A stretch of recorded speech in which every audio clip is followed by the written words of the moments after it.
In metabolic acidosis, where the bicarbonate is decreased and you have a decreased pH, you can have an increased anion gap in cases where there's lactic acidosis, ketoacidosis, or drug poisonings, whereas you can have a normal anion gap with diarrhea or some kidney problems.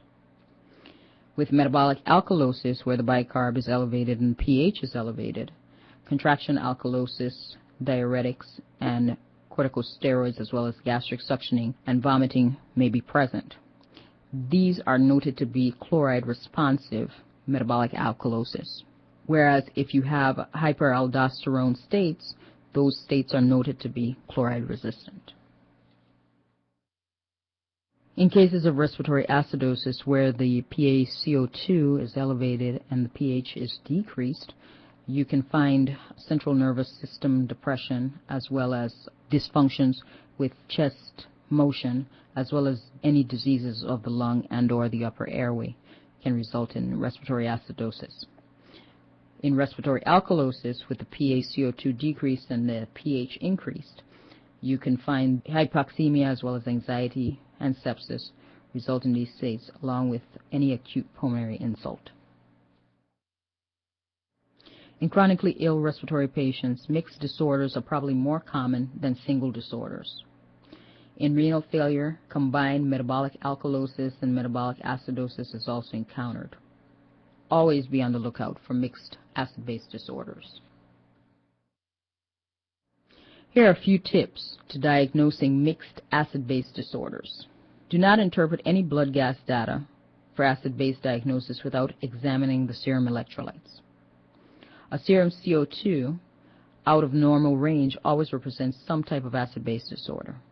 High serum CO2 indicates metabolic alkalosis and or bicarbonate retention as compensation for respiratory acidosis. Low serum CO2 indicates metabolic acidosis and or bicarbonate excretion as compensation for respiratory alkalosis. Note that serum CO2 may be normal in the presence of 2 or more acid-base disorders. Single acid-base disorders don't lead to normal blood pH. A truly normal pH with distinctly abnormal bicarbonate and PaCO2 invariably suggests 2 or more primary disorders.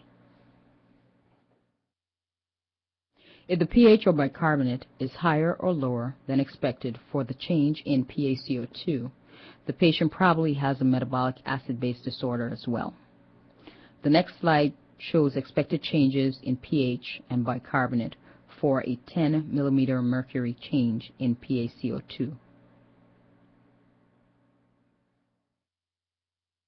Expected changes in pH and bicarbonate for a 10 millimeter mercury change in PaCO2 resulting from either primary hypoventilation or primary hyperventilation. A directional change in PaCO2 can help uncover mixed acid-base disorders. A normal or slightly low bicarbonate in the presence of hypercapnia suggests a concomitant metabolic acidosis. A normal or slightly elevated bicarbonate in the presence of hypocapnia suggests a concomitant metabolic alkalosis.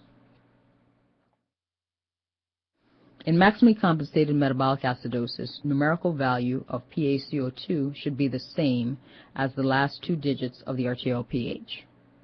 This observation reflects the formula for expected respiratory compensation in metabolic acidosis. In contrast, compensation for metabolic alkalosis is highly variable.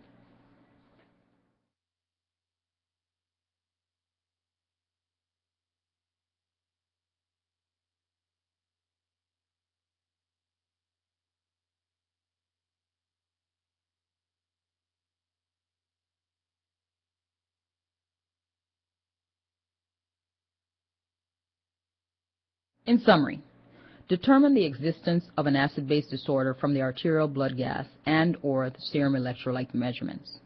Check serum CO2. If abnormal, there is an acid-base disorder. If the anion gap is significantly increased, there is a metabolic acidosis.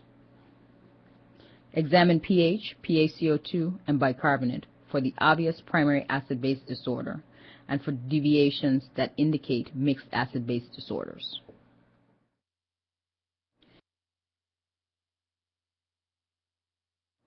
Use a full clinical assessment to explain each acid-base disorder. Remember that coexisting clinical conditions may lead to opposing acid-base disorders, so the pH can be high when there's an obvious acidosis or low when there's an obvious alkalosis. Treat the underlying clinical conditions. This will usually suffice to correct most acid-base disorders. If there is concern that acidemia or alkalemia is life-threatening, aim towards correcting pH into the range of 7.30 to 7.52.